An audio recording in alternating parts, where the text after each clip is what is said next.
Nebraska Territory, 1870. A cold wind swept across the open plains, carrying with it the scent of winter's approach. The setting sun painted the vast sky in hues of orange and crimson as Andrew Armstrong stood on the porch of his newly constructed ranch house, surveying the land that had become his kingdom.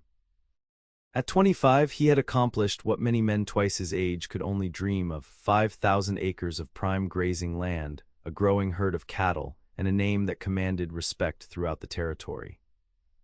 Yet as darkness settled over the rolling hills, Andrew felt the familiar emptiness creep into his chest. He was alone, as he had been since arriving in Nebraska 3 years ago. The ranch hands who worked for him lived in the bunkhouse, and while they shared meals and stories, they didn't share his burden. The weight of building something lasting, something that would outlive him, pressed down on his broad shoulders. "A man is only as good as the legacy he leaves behind," his father had told him before consumption took him.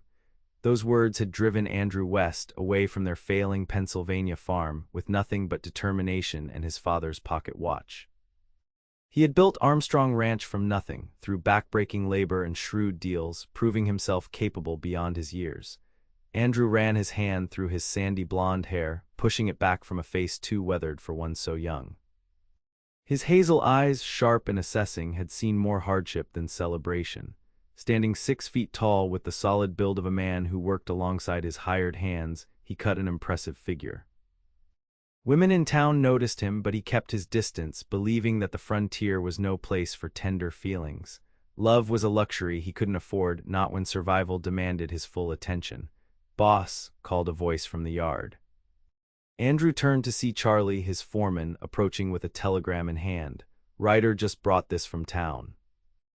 Taking the paper, Andrew read it silently, his expression hardening. "Bad news?" Charlie asked. "My cousin Jonathan died, typhoid." Andrew folded the telegram and slipped it into his pocket. "He left me his daughter." Charlie whistled low. "You, with a child." "Not a child, a woman, 20 years old. Apparently there's no one else." Andrew's jaw tightened. "I've never even met her." "What will you do?" Andrew stared out at the darkening plains. "The only thing I can do, bring her here." 2 weeks later, Andrew stood on the train platform in Lincoln, waiting for the eastbound train that would deliver his unexpected responsibility. The platform bustled with activity, families reuniting, businessmen hurrying with briefcases, cowboys returning from cattle drives. Andrew felt out of place in his best shirt and vest, his usual stubble shaved clean for the occasion. He didn't want this complication. His life had order, purpose. A young woman with no frontier experience would disrupt everything he had built, but family was family, and Andrew Armstrong honored his obligations. The train whistle pierced the air, and soon the massive iron beast pulled into the station, belching steam and smoke. Andrew straightened his shoulders and watched as passengers disembarked. How would he recognize her? Jonathan's letter had mentioned only that Grace had chestnut hair and would be wearing a blue traveling dress. As the crowd thinned, Andrew spotted her, a slender figure standing alone beside a small trunk, looking lost and diminished against the bustling backdrop of the station. Grace Ward was not what he expected. She was beautiful in a delicate way, with wide blue eyes that seemed to take in everything at once. Her chestnut hair was partially visible beneath a modest bonnet, and her blue traveling dress, though well-made, showed signs of wear. Andrew approached her, removing his hat. "Miss Ward." She turned, those blue eyes assessing him with a wariness that suggested she had learned caution young. "Mr. Armstrong." "Andrew," he corrected, not extending his hand, maintaining the proper distance. "I'm sorry about your father." "Thank you," she replied, her voice soft but steady. "He spoke highly of you, though he never had the chance to introduce us." Andrew nodded stiffly. "We have a long journey to the ranch." "Are you ready to depart?" "Yes," she said, gesturing to her trunk. "This is all I have." Something in her simple statement touched a chord in Andrew. This young woman had lost everything and traveled across half the country to live with a stranger. He lifted her trunk with ease and led her to his wagon. The journey to Armstrong Ranch was mostly silent. Andrew was not one for idle conversation, and Grace seemed lost in her thoughts. The rolling plains stretched around them, vast and seemingly endless, punctuated by occasional homesteads and small herds of grazing cattle. "It's so open," Grace finally said, breaking the silence. There's nothing to stop the wind. You get used to it, Andrew replied. The land has its own kind of beauty. My father said you built your ranch from nothing, she ventured. That's quite an accomplishment for someone so young. Andrew kept his eyes on the trail. Hard work is its own reward. And is it, she asked, rewarding? The question caught him off guard. It's necessary, he answered after a moment. A man needs purpose. And what of happiness? Grace asked, her voice almost lost in the rattle of wagon wheels. Andrew flicked the reins, urging the horses faster. Happiness doesn't build fences or feed cattle. They arrived at Armstrong Ranch as the sun was setting. The main house stood proud against the twilight sky, 2 stories of solid construction with a wide porch wrapping around the front. Several outbuildings, a barn, and a bunkhouse completed the central compound. In the distance, cattle grazed peacefully. It's larger than I expected, Grace said, taking in the sight. Andrew helped her down from the wagon. The house was built with the future in mind. What he didn't say was that he had envisioned a family filling those rooms someday, before he had convinced himself that such dreams were foolish on the frontier. He showed her to a bedroom on the 2nd floor, a simply furnished but comfortable space with a window overlooking the eastern pasture. Mrs. Holloway comes from town 3 days a week to cook and clean. She'll be here tomorrow. The kitchen is stocked if you're hungry. Grace stood in the center of the room, looking small and out of place. Thank you for taking me in, Mr. Armstrong. Andrew, he reminded her, and I'm just doing what's right, get some rest. The territory takes some getting used to. As Andrew left her alone, he felt an unfamiliar discomfort. Having a young, unmarried woman under his roof would stir gossip in town. People would talk, make assumptions. He would need to find a solution, and quickly. That night, as Andrew sat at his desk reviewing cattle purchase records, a thought formed in his mind. A solution that would solve several problems at once. It wasn't ideal, but then little in life ever was. Grace Ward was in need of protection and security. His ranch needed a woman's touch, and he needed an heir. Perhaps this unexpected complication was an opportunity in disguise. A marriage of convenience would satisfy propriety and secure both their futures. Andrew closed the ledger book with a decisive thud. He would propose the arrangement tomorrow, a business proposition, nothing more. Surely a young woman with no prospects and no family would see the practicality of such an arrangement. With the decision made, Andrew felt a weight lift from his shoulders. He had found order in chaos once again. That was what he did best, turn unfavorable circumstances to his advantage. This would be no different. Grace woke early the next morning, disoriented by the unfamiliar room and the absolute silence of the prairie.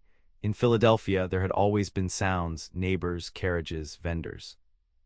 Here, the stillness was almost overwhelming. She dressed in a simple gray dress, one of the 3 she owned, and pinned her chestnut hair in a modest style. At 20 years old, Grace had already weathered more storms than most women her age. Her mother had died when she was 12, leaving her to care for her father through his increasingly poor health. They had lived modestly on her father's earnings as a clerk, and when he died, she had discovered they had nothing but debts.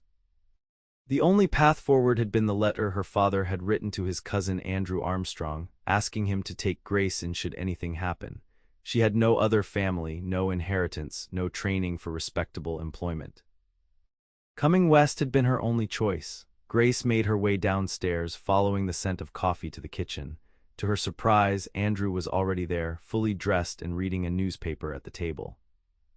"Good morning," she said, pausing in the doorway. Andrew looked up, and for a brief moment, Grace caught something like surprise in his expression before it was replaced by his usual stoic demeanor. "Miss Ward." "Coffee." "Yes, please," she replied, taking a seat across from him. He poured her a cup, then returned to his newspaper. Grace sipped the strong, bitter coffee, gathering her courage. "Mr. Armstrong, Andrew," she corrected herself. "I wanted to thank you again for your hospitality. I know my arrival was unexpected." "It was the right thing to do," he said without looking up. "Nevertheless, I don't wish to be a burden. I'm capable of earning my keep.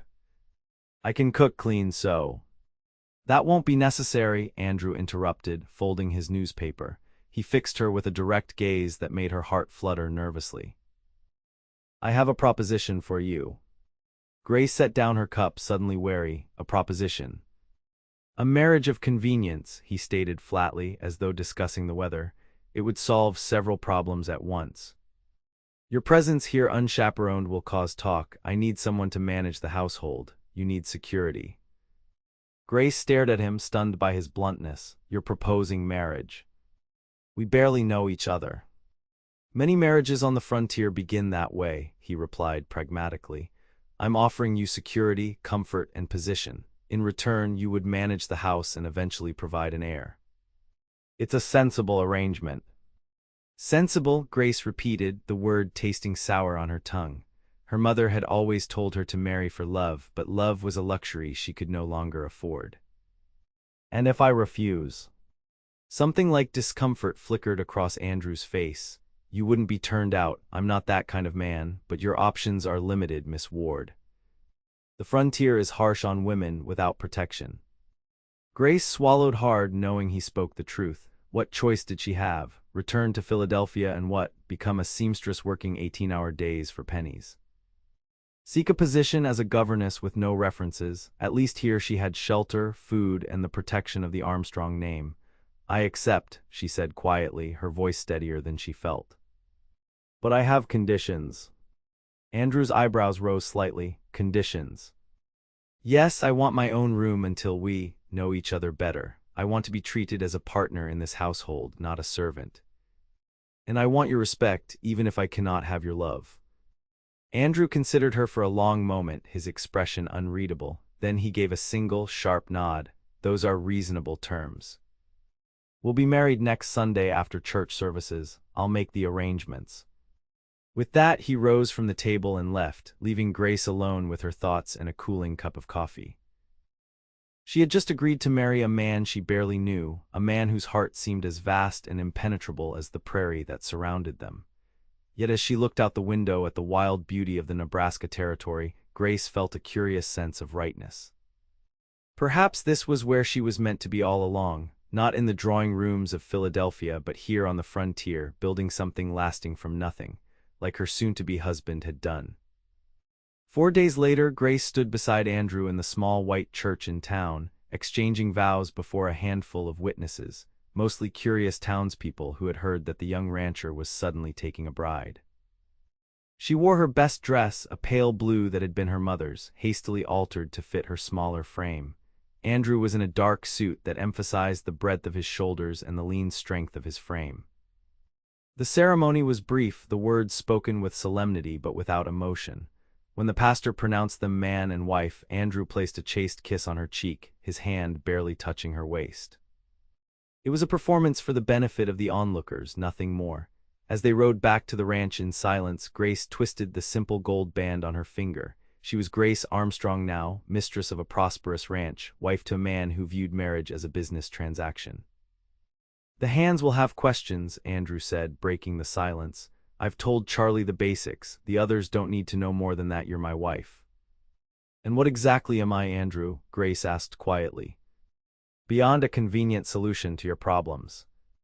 Andrew's hands tightened on the reins. You're the mistress of Armstrong Ranch. That position comes with respect. But not affection, she noted. Affection is a luxury the frontier doesn't afford, he replied, his voice hardening.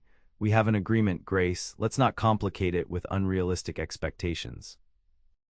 Grace turned away, blinking back tears. She had known what she was agreeing to, but the reality of it still stung. She would be living with a stranger, sharing his name but not his heart. When they arrived at the ranch, Andrew helped her down from the wagon, his touch impersonal. Several ranch hands were watching from the corral, curiosity evident in their expressions. Mrs. Armstrong, Andrew said loudly enough for them to hear, welcome home. Grace forced a smile and played her part, the dutiful new bride. Inside, her heart constricted with loneliness. She had traded one form of isolation for another, and she wondered if she had made a terrible mistake. That evening, after a simple meal prepared by Mrs. Holloway, who had been notably surprised to find her employer suddenly married, Andrew showed Grace to her room, not his as she had half feared, but her own, as per their agreement. Good night, Grace, he said formally, standing in the doorway. Good night, Andrew, she replied, equally formal. As he turned to leave, Grace gathered her courage. Andrew. He paused, looking back at her with those unreadable hazel eyes. I know this isn't a love match, she said softly, but I hope we might at least become friends. Something flickered across his face, surprise perhaps or discomfort. Get some rest, he said, not acknowledging her words. There's much to do tomorrow. With that he was gone and Grace was left alone once more. Winter settled over Armstrong Ranch with bitter determination, bringing howling winds and snowdrifts that transformed the landscape into a white wilderness. Grace adapted to her new role as Mrs. Armstrong with quiet dignity, managing the household with efficiency that even Andrew had to acknowledge. She learned the rhythms of ranch life, the patterns of the seasons, the needs of the men who worked the land. Yet despite sharing a home and a name, Grace and Andrew remained strangers in many ways. He spent his days working with the cattle, mending fences, and handling business matters. She kept to the house, cooking, cleaning, and sewing when Mrs. Holloway wasn't there. Their conversations were brief and practical, focused on the running of the ranch. On a particularly cold December evening, Grace sat by the fire in the parlor, mending one of Andrew's shirts. The wind howled outside, rattling the windows and sending drafts through every crack. She had grown accustomed to the constant sound, finding a strange comfort in it. The front door opened, bringing with it a blast of cold air, and Andrew, his cheeks red from the bitter wind, snow dusting his coat and hat. The north pasture fence is down, he said without preamble, stamping snow from his boots. 3 cattle wandered off. We'll search for them at first light.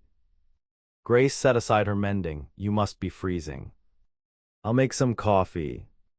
Andrew nodded, removing his coat and hanging it by the door. He followed her to the kitchen, watching as she stoked the stove and set water to boil.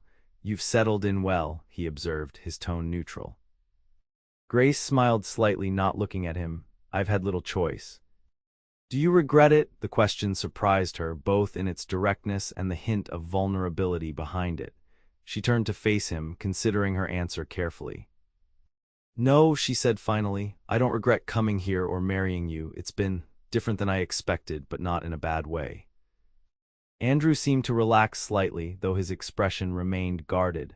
The first winter is the hardest. Spring will come. Something in his words felt like they referred to more than just the season. Grace handed him a steaming cup of coffee, their fingers brushing briefly. The slight contact sent an unexpected warmth through her that had nothing to do with the hot beverage. Tell me about Philadelphia, Andrew said unexpectedly, taking a seat at the kitchen table.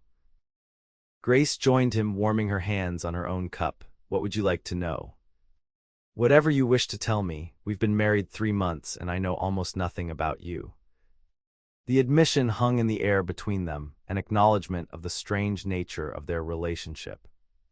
Grace took a sip of her coffee, gathering her thoughts. Philadelphia was crowded, noisy, always moving, she began.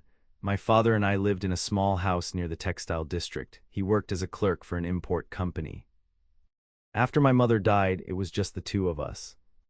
You miss him, Andrew observed. Grace nodded. Every day. He wasn't a perfect man, but he loved me. He wanted better for me than what he could provide. Is that why he contacted me? Partly, she admitted. He also spoke highly of you, said you were making something of yourself out west, building a legacy. He admired that. Andrew's expression softened slightly. I barely knew Jonathan. We met only twice when we were boys. But you took me in, Grace pointed out. That says something about your character. A ghost of a smile touched Andrew's lips, or my practicality. Both perhaps, Grace said, returning his smile with one of her own. They sat in companionable silence for a few moments, the howling wind outside making the warmth of the kitchen feel all the more precious. For the first time since their marriage, Grace felt a small connection forming between them, fragile as a spider's web, but present nonetheless. What about you? She asked. What brought you west? Andrew's face closed off slightly, but he answered, my father's farm in Pennsylvania was failing. He died of consumption when I was 20. There was nothing left for me there. So you came west to start over. To build something that would last, he corrected, something that couldn't be taken away. And have you, Grace asked softly, built something that will last? Andrew met her gaze, and for a moment she glimpsed something vulnerable in those hazel eyes. I'm still building, he said quietly. The moment stretched between them, filled with unspoken possibilities. Then Andrew stood, breaking the spell. Dawn comes early, I should turn in. Grace nodded, trying to hide her disappointment at the abrupt end to their conversation. Good night, Andrew. He paused at the kitchen doorway, looking back at her. Thank you for the coffee, Grace. It wasn't much, but as Grace cleared the cups and banked the stove fire, she felt a small seed of hope take root. Perhaps, with time, they could build more than just a ranch together. The next morning, Grace woke to find Andrew already gone, out searching for the missing cattle with his men. The snow had stopped, but the temperature had dropped further, making the air painful to breathe when she stepped onto the porch to fetch more firewood. As she worked through her morning chores, Grace found herself thinking about their conversation the previous night. It had been the first real talk they'd had since their marriage, the first glimpse she'd had of the man behind the stoic rancher. By midday, with no sign of Andrew's return, Grace began to worry. The winter sun was already beginning its descent, and temperatures would drop dangerously after dark. She prepared a hearty stew and kept it simmering on the stove, hoping they would return soon. When she heard hoofbeats approaching in the late afternoon, Grace rushed to the window, relief flooding through her. But it was only Charlie, Andrew's foreman, leading 2 horses, one bearing a still figure slumped in the saddle. Grace's heart leaped into her throat as she ran outside, not bothering with a coat. Mrs. Armstrong, Charlie called, his face grim. Boss took a fall, his horse stepped in a rabbit hole. Andrew was conscious but pale with pain, his right leg at an unnatural angle. His face was tight with controlled agony as the men helped him down from the saddle. Get him inside, Grace ordered, pushing aside her fear, straight to the bedroom. The men carried Andrew to the downstairs guest room, as the stairs would have been impossible with his injury. Grace followed, already cataloging what she would need. I need hot water, clean cloths, and whiskey, she instructed Charlie, and send someone for the doctor. Already did, ma'am, Charlie replied. But it'll be hours before he can get here in this weather. Grace nodded, turning her attention to Andrew as the men eased him onto the bed. His face was beaded with sweat despite the cold, his breathing shallow. Leave us, she told the men. When they hesitated, she added firmly, I'll call if I need help. Once they were alone, Grace gently touched Andrew's forehead. How bad is it? Broken, he managed through clenched teeth. Bad break. Grace steeled herself and carefully cut away his pant leg with scissors from her sewing basket. The sight made her stomach turn. The bone hadn't broken through the skin, but the leg was severely misaligned and already swelling dramatically. It needs to be set before the doctor arrives, she said, trying to keep her voice steady. The swelling will only make it worse. Andrew's eyes met hers, filled with pain but clear. Do you know how? Grace swallowed hard. I helped set my father's arm once. The principle is the same. Andrew nodded once sharply. Do it. Charlie returned with the supplies, and Grace sent him for 2 straight pieces of wood for splints. When everything was ready, she poured a generous amount of whiskey into a glass. Drink, she instructed Andrew, all of it. He did as she asked, grimacing at the burn. Grace waited until some of the tension eased from his face before explaining what she needed to do. This will hurt, she warned him, badly. Andrew reached for her hand, surprising her with the gesture. I trust you, he said simply. Those 3 words affected Grace more deeply than she expected. She squeezed his hand once, then positioned herself at the foot of the bed. Brace yourself against the headboard, she instructed. Charlie will hold your shoulders. The next few minutes were among the most harrowing of Grace's life. Andrew's scream when she pulled his leg to realign the bone would haunt her dreams, she was certain. But when it was done, the bone set as best she could manage and splinted securely. She felt a strange mixture of pride and exhaustion. Andrew had passed out during the procedure, a blessing really. Grace gently wiped the sweat from his face with a cool cloth, studying his features in repose. Without the usual guardedness, he looked younger, almost vulnerable. You did well, ma'am, Charlie said quietly from the doorway. Grace startled slightly, not having heard him return. Thank you, Charlie. We'll need to keep watch until the doctor arrives. The men and I will take turns checking on him through the night, Charlie offered. You should rest. Grace shook her head. I'll stay with him. He's my husband. Something like approval flickered across Charlie's weathered face. He nodded and withdrew, leaving Grace alone with Andrew. As night fell, Grace kept her vigil. She bathed Andrew's face when fever set in, changed the cool compresses on his leg to reduce swelling, and spoke to him softly when he stirred in pain. The doctor arrived just before midnight, examining Grace's handiwork with grudging approval. "You did well, Mrs. Armstrong," he said, rebinding the splinted leg. "Clean break, set properly. He'll need 6 weeks minimum before he can put weight on it, and even then, he'll need a cane for a while." "But he'll recover completely?" Grace asked anxiously. The doctor nodded. "Given time and proper care, he's young and strong." He looked at her thoughtfully. "Though he'll be a difficult patient, I expect. Not a man who likes to be confined." Grace managed a small smile. "I'll manage him, doctor." After the doctor left, Grace resumed her place at Andrew's bedside. The fever had broken, and his sleep seemed more natural now. Outside, the wind had died down, leaving an eerie silence broken only by the occasional creak of the house settling. Grace must have dozed off, for she woke with a start to find Andrew watching her, his eyes clear and alert in the dim lamplight. "You're still here," he said, his voice rough from sleep and pain. Grace straightened in her chair, pushing back a strand of hair that had escaped her braid. "Of course, where else would I be?" "You set my leg," he stated. "Yes. The doctor said I did it properly." Andrew's expression was difficult to read. "Thank you," he said finally. "Few would have had the courage." Grace shook her head. It wasn't courage, it was necessity. A hint of a smile touched his lips. "That's what courage often is on the frontier, doing what needs to be done, regardless of fear."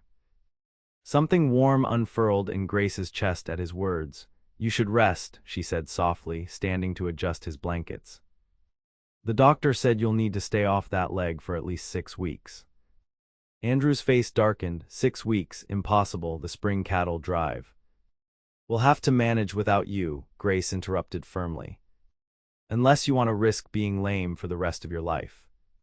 Their eyes locked in silent battle of wills. To Grace's surprise, Andrew was the first to look away. 6 weeks, he muttered. "The ranch can't run itself." "No," Grace agreed. "But you have good men and you have me. We'll manage." Andrew studied her face for a long moment. "You're stronger than you look, Grace Armstrong." "I've had to be," she replied simply. Something shifted between them in that moment, a recognition, perhaps, or a new understanding. Grace felt it like a physical change in the air, as if a door that had been locked was now, if not open, at least unlocked. "You should sleep in a proper bed," Andrew said. "I'll be fine alone." Grace shook her head. "I'll stay a while longer. Just to be sure." Andrew didn't protest further, and soon his eyes drifted closed again. Grace watched the steady rise and fall of his chest, allowing herself to really look at him in a way she rarely did when he was awake and guarded. He was handsome, certainly, strong-featured with that sandy blonde hair that curled slightly when it grew too long, but it was more than his appearance that drew her.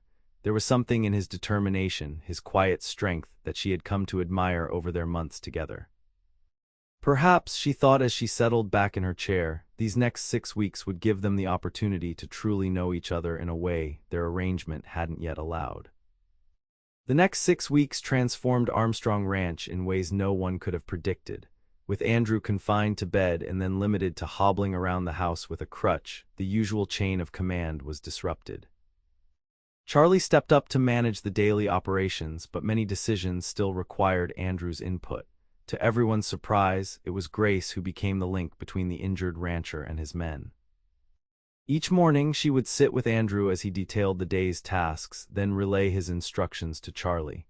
By afternoon, she would bring reports back, helping Andrew keep track of everything from cattle counts to fence repairs. "You have a good head for the business," Andrew remarked one evening in late January as Grace went over the feed inventory with him. The blizzard howling outside made the warmth of the study all the more comforting. Grace looked up, surprised by the compliment. "I've always been good with figures, my father taught me." "It's more than that," Andrew said, setting aside the ledger. "You understand what matters, what to prioritize. That can't be taught." A flush of pleasure warmed Grace's cheeks. "Thank you." As the weeks passed, they fell into a new routine. Grace would read to Andrew in the evenings, newspapers, novels she found on his bookshelf, even poetry occasionally. He would listen intently, sometimes asking questions or offering his own thoughts. Their conversations grew longer, more personal, touching on their childhoods, their hopes, their views on everything from politics to religion.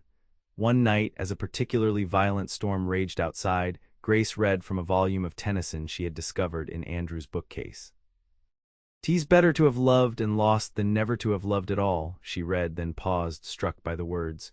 "Do you believe that?" Andrew asked, watching her face in the lamplight. Grace considered the question seriously. "I think so, yes. Even with the pain of losing my parents, I wouldn't trade the love we shared." "Even knowing the pain that would come," Andrew pressed. "Even then," Grace confirmed, "love changes us, shapes us. Without it, we're incomplete somehow." She hesitated, then asked, "Have you ever been in love, Andrew?" His expression closed slightly, but not entirely, a measure of how far they had come. "No," he said finally. "I haven't allowed myself that vulnerability." "Because you see it as weakness," Grace ventured. "Because I've seen what it does to people when it's lost," he corrected. "My mother never recovered from my father's death. She simply faded away. I was 17. Grace's heart ached for the boy he had been, losing both parents so young. "I'm sorry," she said softly. Andrew shrugged, trying to appear unaffected, but Grace saw through it now. "It was a long time ago. Some wounds never fully heal," she observed. "They just become part of who we are." Andrew looked at her, then really looked at her, as if seeing something new. "You understand that," he said. It wasn't a question. "Yes," Grace replied simply. "I do." Something unspoken passed between them, a recognition of shared experience that needed no further explanation. Andrew reached for her hand, his touch gentle as he traced the lines of her palm with his thumb. "I'm glad you're here, Grace," he said quietly, "not just for practical reasons anymore." Grace's heart quickened at his words and touch. "I'm glad too," she whispered. The moment was broken by a tremendous crash of thunder that made Grace jump. Andrew smiled, a real smile that transformed his usually serious face. "Afraid of storms?" he teased gently. Grace laughed, grateful for the lightening of the mood. "Only the ones that sound like they might tear the roof off." "This house is sturdy," Andrew assured her. "I built it to withstand Nebraska's worst." "You built it yourself?" Andrew nodded. "With help from the men, of course, but I designed it, laid the foundation, raised the frame." "For a family," Grace said, remembering his earlier words about building with the future in mind. A shadow crossed Andrew's face. "That was the plan once. Before I decided the frontier was no place for such dreams." Grace wanted to challenge that belief, to tell him that dreams could flourish anywhere with enough care and courage, but she sensed he wasn't ready to hear it.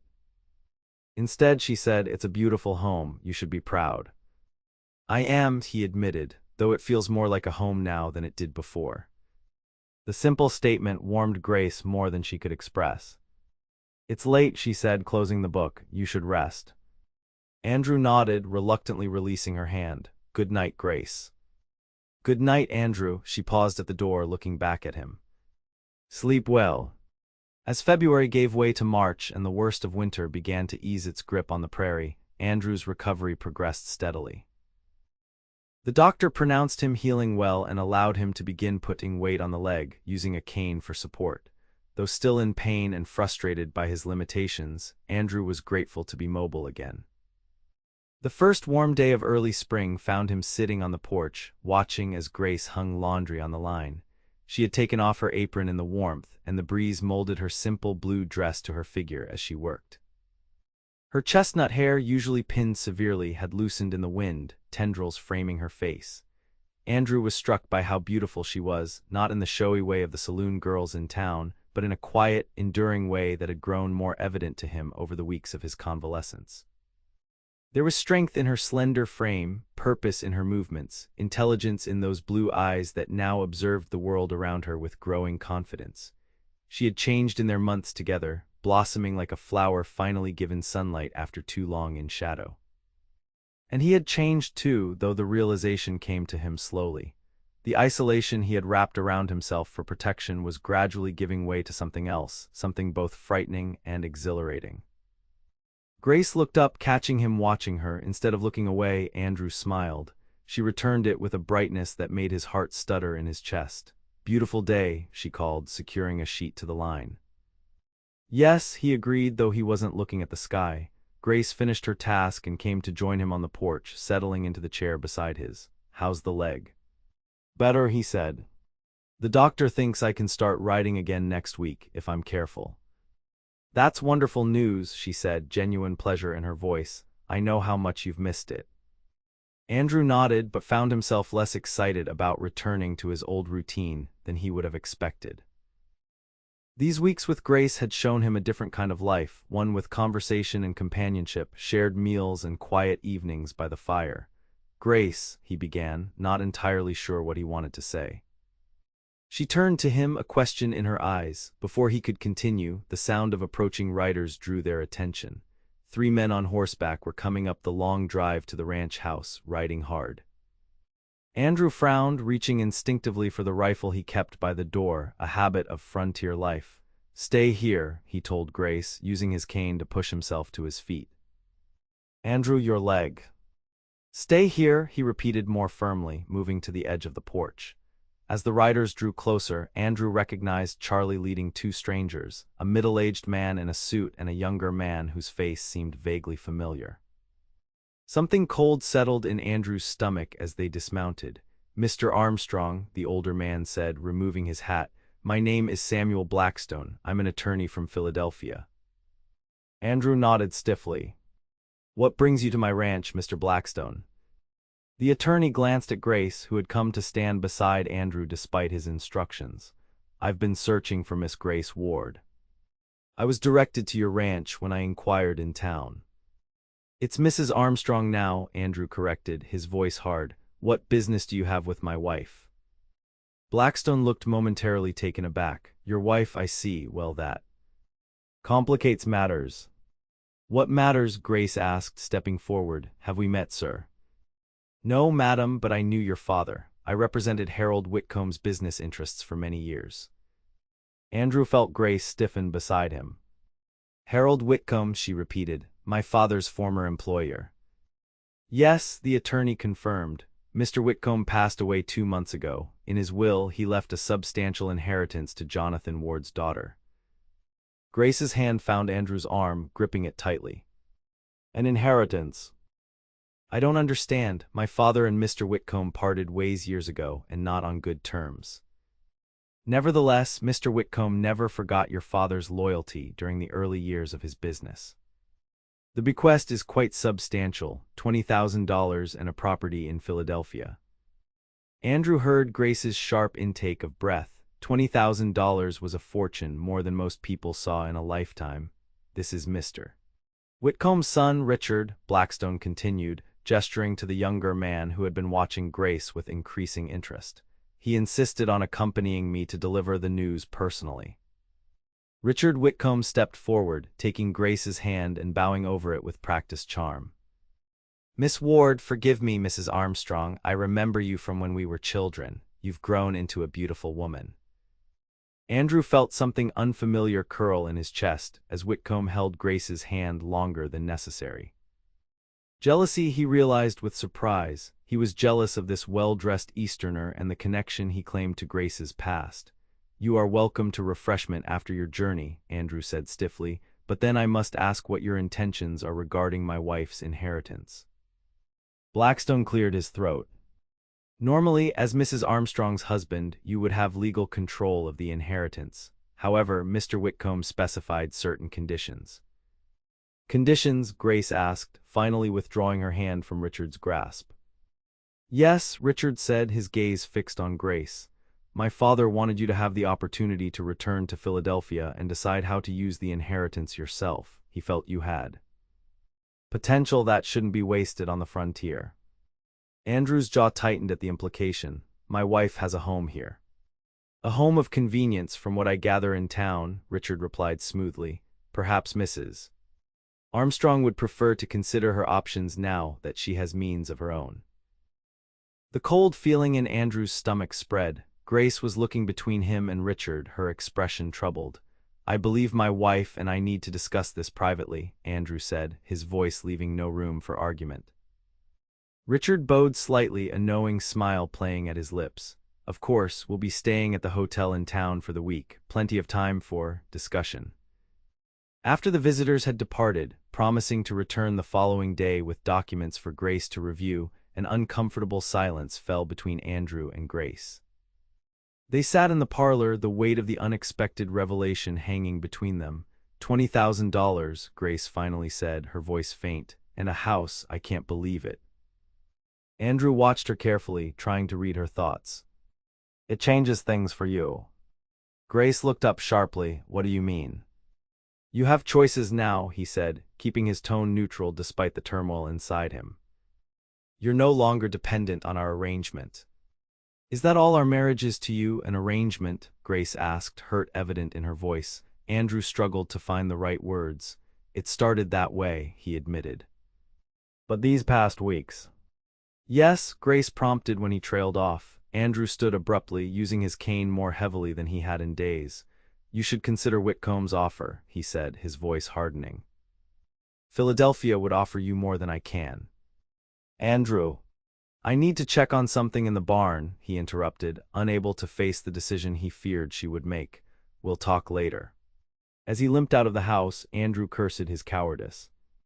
He should have told her how he felt, how his feelings had grown beyond their practical arrangement. But the old fear held him back, the fear of vulnerability, of loss, of watching someone else he cared for leave him behind. Better to push her away now, he reasoned, than to watch her choose to go. Grace sat alone in the parlor, stunned by the day's events and Andrew's reaction. The inheritance was beyond anything she could have imagined: financial security, independence, a return to the life she had known. Yet as she considered it, she realized that Philadelphia no longer felt like home. Her life was here now, on this ranch with Andrew, but his reaction troubled her deeply. He had practically pushed her toward accepting the inheritance and returning east, as if their months together meant nothing, as if the growing connection between them was easily severed, unless he believed she would choose to leave regardless. The thought stopped her short. Andrew had lost everyone he cared about, his parents, his sense of belonging in Pennsylvania. He had built walls around himself for protection, walls that had only recently begun to lower in her presence. Was he pushing her away before she could hurt him? Grace stood, suddenly certain. She needed to find Andrew, to make him understand that money couldn't buy what she had found here: a purpose, a place to belong, and feelings for a stubborn rancher that had grown far beyond their practical arrangement. She found him in the barn, aggressively mucking out a stall despite his injured leg. Sweat beaded on his forehead and his movements were sharp with suppressed emotion. You'll undo all your healing, she said from the doorway. Andrew looked up, his expression guarded. I'm fine. Grace stepped into the barn, the familiar smells of hay and horses surrounding them. No, you're not, and neither am I. Andrew leaned on his pitchfork, his knuckles white around the handle. Have you made your decision then? You assume I have a decision to make, Grace replied. Why is that, Andrew? Why do you believe I would leave so easily? $20,000 is not easily, he countered. It's a fortune. A chance at a life you never thought you'd have again. Grace moved closer, her heart pounding. And what if the life I want is here? Andrew's eyes met hers, a flicker of something like hope quickly suppressed. You married me out of necessity, Grace. I won't hold you to that now that necessity has been removed. Is that what you think? Grace asked, a hint of anger entering her voice. That I'm just waiting for a chance to escape? I think, Andrew said carefully, that you deserve more than a practical arrangement with a man who can't give you what you need. And what is it you think I need? A proper home, culture, society, the things Philadelphia can offer that Nebraska cannot. Grace shook her head, frustration building. For someone so intelligent, Andrew Armstrong, you can be remarkably blind. Do you truly not see what's happened between us these past months? Andrew stared at her, silent. I fell in love with you, Grace said simply, the words releasing something that had been building in her heart for weeks. Not with your ranch or your name or the security you offered. With you, your strength, your determination, your hidden gentleness, the way you built something from nothing, the way you took in a stranger because it was the right thing to do. Andrew's expression transformed, disbelief warring with something that looked like hope. Grace, I don't want to return to Philadelphia, she continued. I want to stay here with you, but not if you're still seeing our marriage as just an arrangement, not if you don't. She didn't finish because Andrew had crossed the space between them, his cane clattering forgotten to the ground. His hands framed her face with unexpected gentleness. "I love you," he said, his voice rough with emotion. "God help me, I tried not to. I told myself it was too dangerous, that the frontier was no place for such feelings. But you changed everything, Grace. You made this place a home." Grace felt tears spring to her eyes. "Then why push me away?" "Because I was afraid," he admitted. "Afraid you would choose a better life than what I could offer. Afraid of losing you after allowing myself to care." "Oh, Andrew," Grace whispered, reaching up to touch his face. "Don't you understand? You are the better life I choose." When his lips met hers, it was their first real kiss, not the chaste peck of their wedding day, but a true expression of the feelings that had grown between them. Grace melted into him, her arms winding around his neck as his encircled her waist, pulling her closer. When they finally parted, Andrew rested his forehead against hers, his breathing unsteady. "Stay," he whispered. "Not because you need to, but because you want to. Build this life with me, not out of necessity, but out of love." "Yes," Grace replied without hesitation. "Yes to all of it." Andrew smiled, a full, unguarded smile that transformed his handsome face. "What about the inheritance?" "We'll figure that out together," Grace said. "Perhaps invest some in the ranch, save some for our children's education someday." "Children?" Andrew repeated, his smile growing. Grace blushed. "I mean eventually, if you want."